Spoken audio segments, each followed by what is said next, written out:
Serial actor Jayamani அவர்களோட கடைசி நிமிடங்கள் எப்படி இருந்துச்சு அப்படிங்கிறத அவங்களோட ஃபேமிலி மெம்பர்ஸ் ரொம்பவே எமோஷ்னலாக சமீபத்தில் ஷேர் பண்ணியிருக்காங்க.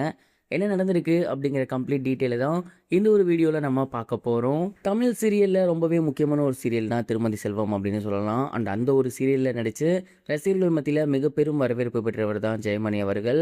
சஞ்சீவுக்கு அப்பாவாக நடிச்சிருப்பாரு.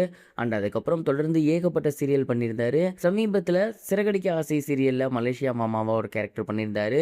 அதுவும் ரசிகர்கள் மத்தியில் மிக பெரும் ஒரு வெற்றியை பெற்றிருந்துச்சு. இந்த ஒரு நிலையில சீரியல் ஆக்டர் ஜெயமணி அவர்கள் மாரடைப்பு காரணமா இறந்து போயிருக்காரு அப்படிங்கிற செய்தி வெளியாகி எல்லோருக்குமே மிக பெரும் ஒரு அதிர்ச்சியை ஏற்படுத்தியிருக்கு. இந்த ஒரு விஷயம் குறித்து சமீபத்தில் தெரிய வந்திருக்கக்கூடிய தகவல் என்ன அப்படின்னா, ஜெயமணி அவர்களோட வீட்டில் சமீபத்தில் தான் ஃபங்க்ஷன் நடந்திருக்கு. அவங்க பொண்ணுக்கு கல்யாணம் நடந்திருக்கு. அண்ட் அதுக்கப்புறம் எப்பவும் போல் ரொம்பவே நார்மலாக அவங்களோட ஃபேமிலி லைஃப் அப்படிங்கிறது போயிருக்கு. அவரும் ஷூட்டிங்லாம் போயிட்டு வந்துட்டு இருந்திருக்காரு. நேற்று எப்பவும் போல் ஷூட்டிங்லாம் போயிட்டு வீட்டுக்கு வந்தவர் வீட்டில் இருக்க எல்லாத்திட்டையுமே நல்லா பேசியிருந்திருக்காரு. வீட்டில் வந்து நல்லபடியாகவே இருந்திருக்காரு. அண்ட் நைட்டு போல் ரொம்பவே மினிமலாக தான் சாப்பிட்ருக்காரு. அண்ட் சாப்பிட்டதுக்கப்புறம் அவர் தூங்க போகிறேன் அப்படிங்கிற மாதிரி ரூமுக்கு போயிருந்திருக்காரு. பட் சம்திங் அனீஸியாகவே இருக்குது அப்படிங்கிறத அவர் முன்கூட்டியே வீட்டில் இருக்கவங்க எல்லாத்திட்டையுமே சொல்லிட்டு இருந்திருக்காரு. ஒரு கட்டத்தில் அவருக்கு ரொம்ப வேர்த்து கொட்ட, அது மட்டும் இல்லாமல் நெஞ்சு வலிக்கிற மாதிரி இருக்குது அப்படின்னு சொல்லவும் உடனடியாகவே அவரை பக்கத்தில் இருக்கக்கூடிய ஹாஸ்பிட்டலுக்கு அவங்களோட ஃபேமிலி மெம்பர்ஸ் எல்லாருமே சேர்ந்து கூட்டி போயிருந்திருக்காங்க. அண்ட் கூட்டி போய் டாக்டர்கிட்ட செக் பண்ணும்போது ஏற்கனவே அவர் இறந்துட்டாரு அப்படிங்கிற ஒரு அதிர்ச்சிகரமான செய்தியை தான் டாக்டர்ஸ் வந்து சொல்லியிருந்திருக்காங்க.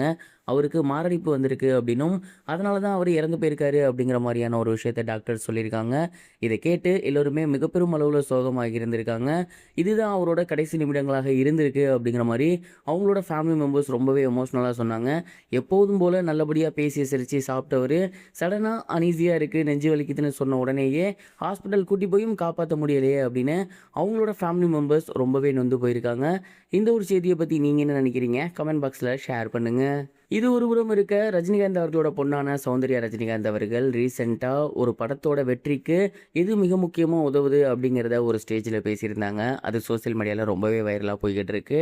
குறிப்பாக சௌந்தர்யா ரஜினிகாந்த் அவர்கள் என்ன சொல்லியிருந்தாங்க அப்படின்னா, ஒரு படத்தோட மிகப்பெரிய வெற்றிக்கு ஒரு நடிகர், ஒரு இயக்குனர், ஒரு தொழில்நுட்பவாதி எந்த அளவுக்கு முக்கியமோ அதே அளவுக்கு முக்கியம் அந்த படத்தை மக்கள் மத்தியில் கொண்டு போய் சேர்க்குறவங்க, அதாவது பிஆர்ஓ அப்படி மூலையா அந்த ஒரு மெம்பர்ஸ் தான். பட் அவங்கள பற்றி நம்ம யாரும் எப்பவும் எந்த சூழ்நிலையும் பேசினதே கிடையாது. ஒரு படம் ஹிட் ஆகிருச்சு அப்படின்னா ஹீரோவை கொண்டாடுறோம், இயக்குனரை கொண்டாடுறோம், அப்படி இல்லைன்னா அதில் ஒர்க் பண்ண தொழில்நுட்பவாதிகளை பற்றி பேசுகிறோம். பட் பிஆர்ஓவை யாரும் எங்கேயும் மென்ஷன் பண்ணவே இல்லை. அதனால தான் தனியாக நானே இதை பற்றி பேசுகிறேன். இதுக்கப்புறம் ஒரு படம் ஹிட் ஆனால் கண்டிப்பாக இவங்களையும் நம்ம சேர்த்து பேசணும், அவங்களுக்கு ஒரு உயரிய அங்கீகாரம் கொடுக்கணும் அப்படிங்கிற மாதிரி சொல்லியிருந்தாங்க. சௌந்தர்யா ரஜினிகாந்த் அவர்கள் இண்டஸ்ட்ரியில் இவ்வளோ சின்ன விஷயத்தை கூட நோட் பண்ணி சொல்கிறாங்களே அப்படின்னு எல்லோரும் வாழ்த்து சொல்லி வந்துட்டு இருக்காங்க. இது வரைக்கும் கனெக்டிங் டிவிக்கு சப்ஸ்கிரைப் பண்ணனா மறக்காமல் சப்ஸ்கிரைப் பண்ணிக்கங்க. உடனடி அப்டேட்ஸ் பெறுவதற்கு நோட்டிஃபிகேஷன் பெல்லையும் கிளிக் பண்ணிக்கங்க.